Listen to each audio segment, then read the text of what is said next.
din yung anti-political dynasty. Paano po ang move natin forward? Well, marami pa kasing gustong mag-interpellate. So, kung hindi man namin ihahabol ngayong special session, tutuloy namin sa susunod na session itong 20th Congress pagkatapos ng SONA. Pero what are the assurances na uusad po yung move? Well, from the start, 1/3 ng Senado ay co-author, so 8, including 2 na sabi nila sa committee hearing na ako nga, member ng political family, pero gusto kong buksan yung spasyo sa lahat.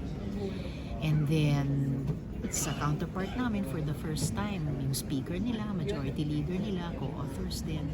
And happy ako sa committee report na nampu namin na I think it's a good start. It's a step in the right direction. At marami siyang mga provisions which are a step in the Saan right po sila direction. nagdi-disagree? Bakit nila gusto i-interpret? Ano po yung mga bagay na parang gusto pa nilang i-push forward? Normal naman sa interpellation, di ba? So may mga kanya-kanyang concerns, may mga gustong paghanda ang proposed amendments. So okay lang, I'm hopeful na at the same time patuloy na ma-improve yung bill and makakaharness ng mas malawak pang suporta. Senator, for you, naging productive naman po yung session nila. Super! Isang maghapon pa lang, very productive. At hanggang ngayon, hinihintay isang pang output yung by-cam version ni Chair Rubin. Senator, kahit pa out of siguro 8 yung nabanggit na urgent measures ng Pangulo, parang ilan lang yung natakal today. Do you think it's still a productive day? Yeah, sang-ayon ko sa sinabi ni Majo kanina, very productive. Several bills sa iba't ibang advanced stages of legislation. So talagang word of the day, happy kami to get back to work.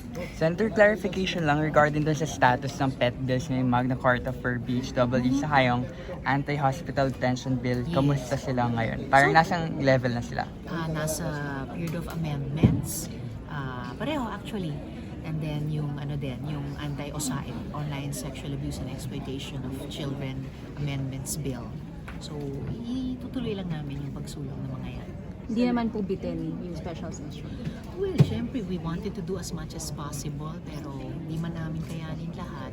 Still happy ako, marami kaming nagawa at naiusad further. Ma'am, tama na the senators won't be here tomorrow for the pre-trial. It's only the clerk of Open naman sa amin, pero hindi required pa.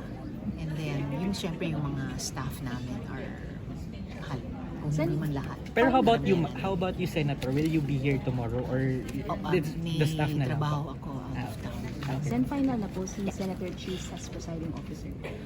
Iyan ay matter for the impeachment trial court mismo to decide. So hindi dito sa Senate as legislative body. Pero hindi naman po kailangan mag-take ng oath ulit lahat. Since nag-swear in naman na po. Nag-take na kami lahat ng oath as senator judges. Kailan po yung next na convening ng impeachment court? Sa mismong July 6 na po ba ulit? Yun yung original schedule for the trial.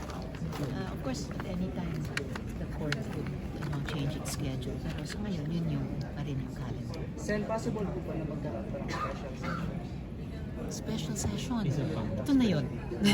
Ito na yun. Kung tama yung pre-trial, hindi naman siya matatapos ng isang araw lang po. Or I'm not sure. Previous experiences daw ng Senate, 1 or 2 days. Kung ano lang kailangan para gawin yung mga pre-trial matters, stipulation, mga documents, etc. thank you po. Thank you, Salamat po. Senator.